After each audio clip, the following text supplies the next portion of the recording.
Iran की मुश्किलें बड़े लेवल पर बढ़ने वाली है। पॉइंट टू पॉइंट खबर जान लीजिए। यूरोप जा रहा है अमेरिका का एक बड़ा टैंकरों का काफिला। सबूत आपके सामने। जी हां, भारी मात्रा में टैंकर, अमेरिका के टैंकर तेजी से यूरोप की तरफ जा रहे हैं। किस बहाने से?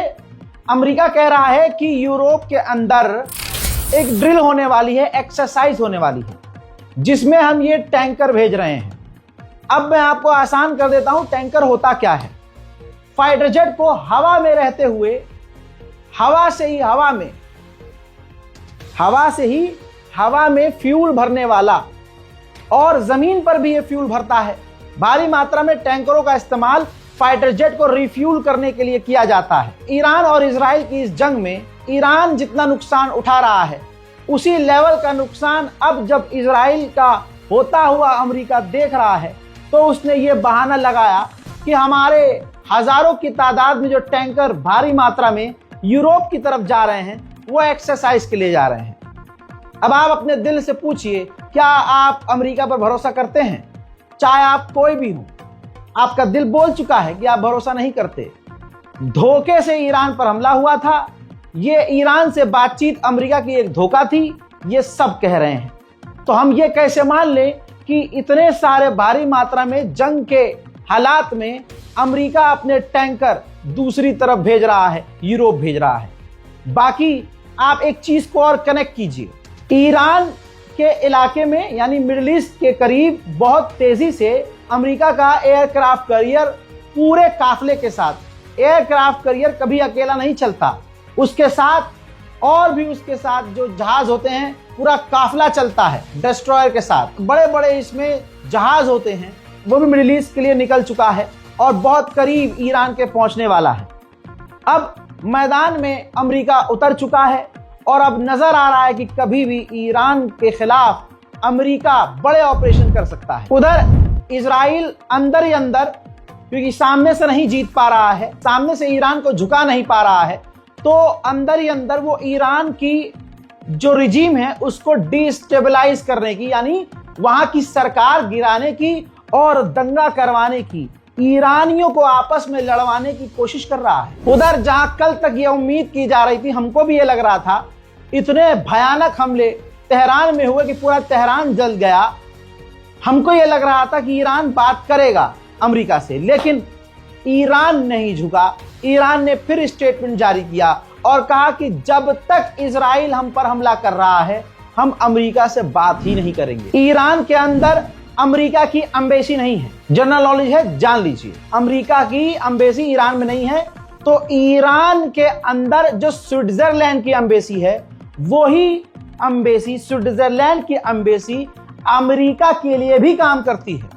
तो स्विट्जरलैंड इतना खौफ खाया हुआ है ईरान से कि उसने ईरान के अंदर अपनी एम्बेसी को बंद कर दिया है कि कहीं ऐसा ना हो कि हम ईरान के अंदर अमेरिका को रिप्रेजेंट भी कर रहे थे, ऐसा ना हो कि हम ही लपेटे में आ जाए। सुबह सुबह ताजा बयान ईरान के विदेश मंत्री का आया है। उन्होंने कहा कि इजराइल बड़ी चतुराई से पूरे पर्शियन गल्फ को इस जंग में उतारना चाहता है। यूरोपीय यूनियन की चीफ, आइए आज हम गवाह हो रहे हैं कि दोगले किस लेवल पर हैं। यह है उनका बयान। यूरोपीय यूनियन की चीफ ने नेतन्याहू से फोन पर बात की और फोन पर बात करने के बाद नेतन्याहू की जबान अपने मुंह में डाली और उसके बाद उन्होंने नेतन्याहू वाली बात यूरोप की तरफ से बोल दी। अभी मैंने कल ही कहा था कि पूरा यूरोप इजराइल के साथ है। लीजिए रसाग्राफी की एक और रिपोर्ट सही साबित। यूरोपीय यूनियन की चीफ ने कहा है कि हम इजराइल के ऊपर सिविलियंस पर जो हमला हो रहा है, हम उसकी निंदा करते हैं। ये वही औरत है लवड़े नेभुजियम, जो पिछले 2 साल से इजराइल फिलिस्तीन के गज्जा के बच्चों और औरतों, सिविलियंस को कत्ल कर रहा है। तब इसके मुंह में सांप घुसा हुआ था, नहीं बोल रही थी ये कुछ। आज ये कह रही है कि सिविलियंस जो इजराइल के मारे गए हैं, हम उसकी निंदा करते हैं। ईरान इलाके के लिए खतरा है, ईरान के न्यूक्लियर पूरी दुनिया के लिए खतरा है और हम पूरी तरह से इजराइल के साथ हैं। इजराइल को सेल्फ डिफेंस का अधिकार है। मतलब ईरान को सेल्फ डिफेंस का अधिकार नहीं है। सबसे पहले हमला इजराइल ने ईरान पर किया, इस भ्रम में कि हम हमला कर देंगे, ईरान कुछ नहीं करेगा, ईरान फिलिस्तीन की तरह खामोश रहेगा, निहत्तों की तरह खामोश रहेगा। लेकिन वो भरम टूट गया और अब दुनिया लोहा मान रही है ईरान का। कैसे? मेरी जान जरा इस CNN की रिपोर्ट को पढ़ लीजिए। CNN ने खुद लिखा है कि इजराइल ने इग्नोर किया, मिसअंडरस्टैंड किया ईरान की एबिलिटी को कि वो रीग्रुप बहुत जल्दी हो सकता है। मैं आसान कर देता हूं, परेशान ना हो। CNN का यह मानना है कि इजराइल ने ईरानी कमांडरों को भारी तादाद में कत्ल करके सोचा कि अब ईरान की फौज तितर बितर हो जाएगी और इनका ग्रुप टूट जाएगा। लेकिन उतनी तेजी से, जितनी तेजी से इजराइल ने ईरान के कमांडरों को कत्ल किया, उससे ज्यादा तेजी से ईरान फिर से इकट्ठा हो गया। ईरान का ग्रुप दोबारा से तैनात हो गया। ईरान की मिलिट्री फिर से एक हो गई और एक बार फिर से हमने देखा, CNN कह रहा है कि इजराइल का बड़ा नुकसान हो रहा है। उधर ईरान के ऊपर पिछले 48 घंटे से इजराइल इसलिए कंटिन्यू हमला कर रहा है ताकि ईरान हमला ही पलट कर ना कर सके और ईरान मिसाइल लॉन्च करने की एबिलिटी खत्म कर दे। लेकिन पिछले 24 घंटे से हमने लगातार देखा कि ईरान के हर हमले कामयाब हो रहे हैं। वॉल स्ट्रीट जर्नल से इजराइल के ऑफिशियल ने कहा है कि ईरान की जो नेतन्स न्यूक्लियर फैसिलिटी है अंडरग्राउंड, हो सकता है वो फट गई है। खुद जिसने ये बयान दिया है इजरायली, वो खुद कंफर्म नहीं है, लेकिन लल्लो चलानी है तो बोलना तो है ही। आज ही के दिन नेतन्याहू के बेटे की थी शादी जो पूरी तरह से टल चुकी है। जब मैं कह रहा था कि इजराइल अपने नुकसान को रिकॉर्ड करके पोस्ट कर नहीं रहा है और न बता रहा है और पत्रकारों को रोक रहा है, अभी 2 दिन पहले मैंने ये भी बताया था कि इजराइल ने खुद के 4 यहूदियों को जेल में डाल दिया क्योंकि उन्होंने इजराइल के नुकसान के वीडियो और फोटो सोशल मीडिया पर शेयर कर दिए थे, जिससे इजराइल का जो भ्रम था दुनिया में वो टूट गया। अब दोस्तों आधिकारिक तौर पर जान लीजिए हुआ क्या है। आज इजराइल का इतना नुकसान हुआ है कि अब इजराइल पूरी दुनिया के सामने नंगा हो गया है कि ये सिर्फ भरमबाज आदमी है। ये नेतन्याहू, ये अमेरिका, ये सिर्फ भरम मारते हैं। इजराइल को टक्कर देने वाला इस दुनिया में है जिसका नाम ईरान है। अब आपको बताऊं कि इजराइल ने बैन कर दिया है तमाम विदेशी पत्रकारों को और अपने पत्रकारों को भी कि अब कोई पत्रकार जो इजराइल पर जहां हमला हुआ है, जहां तबाही हुई है, वहां का रिपोर्ट नहीं कर सकता, वीडियो नहीं ले सकता, फोटो नहीं ले सकता, वहां जाकर रिपोर्टिंग नहीं कर सकता। इसी वजह से स्पेशल मिलिट्री तैनात की गई है, पुलिस पूरी तैनात की गई है इसी काम के लिए कि अब जगह जगह पत्रकारों को, लोकल गाड़ियों को चेक किया जाएगा, उनके मोबाइल्स को चेक किया जाएगा कि किसी पत्रकार ने, विदेशी पत्रकार ने, हमारी जो पीछे से लंका लगी है, छेद है बहुत सारे, हमारे अंदर जो एक्स्ट्रा छेद कर दिए हैं ईरान ने, उनकी तस्वीरें कहीं रिकॉर्ड तो नहीं करी है इन लोगों ने। ये इजराइल का हाल है। हजरात, अभी कुछ घंटे पहले मैंने आपको बताया था हाइफा पर जो ईरान ने तबाही मचाई है, बड़े हमले किए हैं। खबर आ रही है कि उसमें 3 सेटलर्स मारे गए हैं और सैकड़ों सेटलर घायल भी हो गए हैं। इजराइल ने हालांकि 24 घंटे के बाद अपने लोगों से कह तो दिया है कि आप शेल्टर से बाहर निकल सकते हैं, लेकिन बेचारे यहूदी इतने डरे हुए हैं, इजरायली सेटलर्स इतने डरे हुए हैं कि वो पार्किंग में, अंडरग्राउंड, बेसमेंट में, शेल्टर में मौजूद हैं, बाहर निकलने का नाम नहीं ले रहे हैं। ईरान की हमले की स्ट्रेटजी टीम रजाग्राफी आपको आज समझाएगी। अभी कुछ देर पहले हाइफा पर जो तबाही मचाई है ईरान ने, वो कैसे मचाई है, हमला करने का तरीका क्रैक कर रहे हैं हम। इस मिसाइल हमले को देखिए। ईरान पहले वेव में छोटी छोटी मिसाइल दागता है, जिसे देखिए इजराइल के बहुत सारे डिफेंस सिस्टम हवा में रोक रहे हैं, लेकिन वो छोटी मिसाइलें भी कुछ जाकर गिर रही हैं। लेकिन एक खास चीज देखिए, मैं रिपीट पर दिखा रहा हूं ताकि आप लोग समझ सके कि ईरान हमला कैसे करता है। ईरान आगे की तरफ पहले ड्रोन भेजता है। जब ड्रोन जाते हैं तो इजराइल के डिफेंस सिस्टम उन ड्रोन्स को रोकने में बिजी होते हैं। ठीक उसी के पीछे छोटी मिसाइलें आती हैं।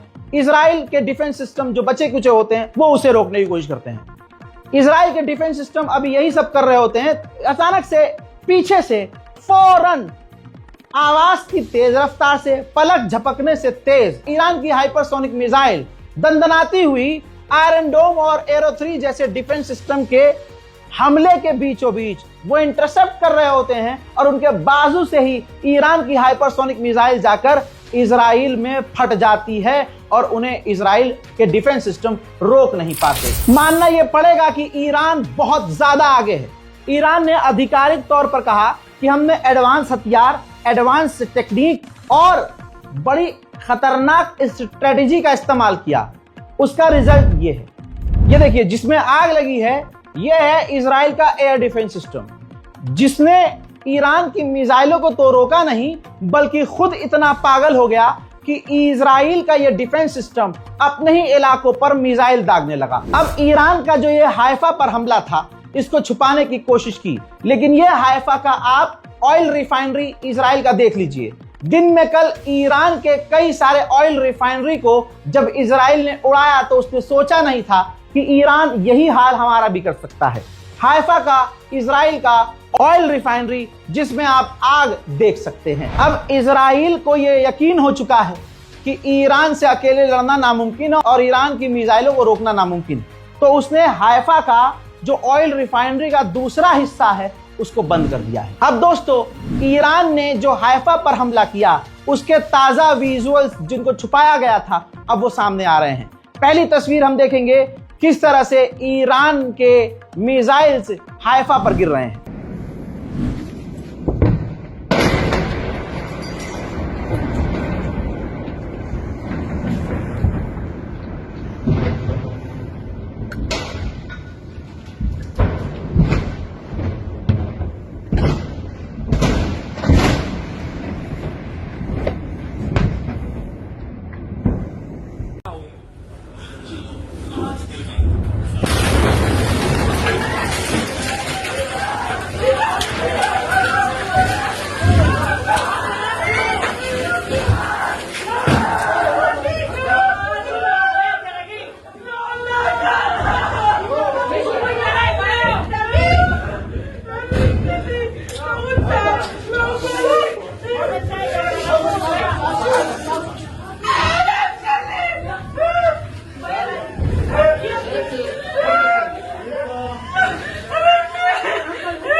अब इसके बाद दोस्तों, ये जो मिसाइलें गिरी हैं इन्होंने जो तबाही मचाई है, आइए उन पर नजर डालते हैं।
अब फैसला आपके हाथ में है कि आप ईरान को कमजोर समझें या ताकतवर समझें।